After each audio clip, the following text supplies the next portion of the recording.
டேய் மச்சான் வரோம்.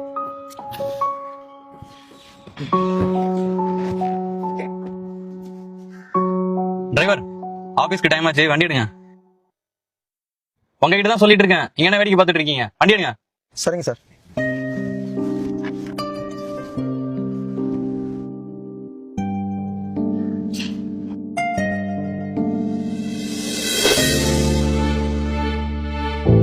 கொஞ்சம்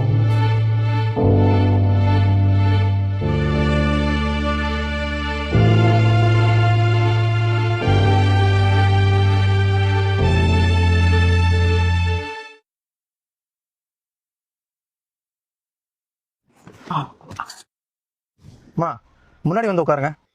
இல்ல நாங்க சாந்தி மேம் வருவாங்க. அவங்க இன்னைக்கு லீவ் சொல்லிட்டாங்கம்மா, நீங்க வாங்க. சரி.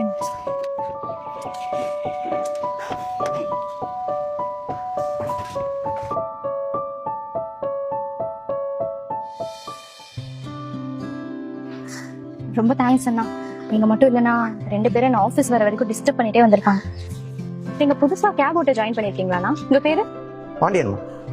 சரி அண்ணா, ஈவினிங் பார்க்கலாம். ஒரு நிமிஷமா, இவங்க உங்களை டிஸ்டர்ப் பண்ணத உங்க ஆபீஸ் ஹெச்ஆர் கிட்ட நீங்க கம்ப்ளைண்ட் பண்ணலாம்லமா? இல்லண்ணா, கம்ப்ளைண்ட்லாம் பண்ணா வீட்டுக்கு தெரிய வரும். என்ன வேலைக்கு அனுப்ப மாட்டாங்க. ஏமா?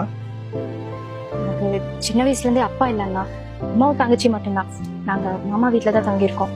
இன்னைக்கு நடந்த மாதிரி பல பசங்க என்கிட்ட தப்பா நடந்திருக்காங்க. நான் எதுவும் பண்ண மாட்டேன், வந்து அப்படியே தள்ளி வந்துருவேன். ஏன்னா எங்க அத்தைக்கு மட்டும் தெரிஞ்சதுன்னா உடனே என்ன கல்யாணம் பண்ணி வச்சிருவாங்க.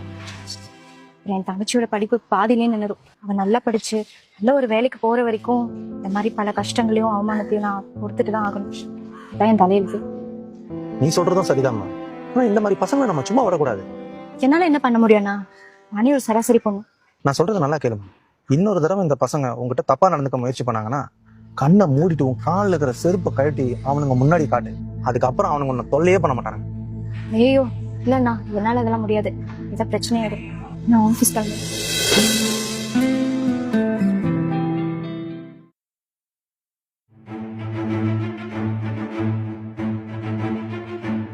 டேய் மச்சான்.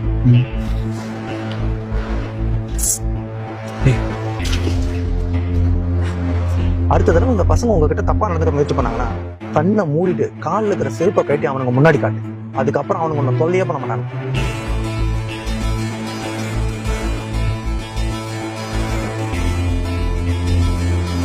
உங்க அம்மா கிட்ட தாண்டா எனக்கு இருக்கு.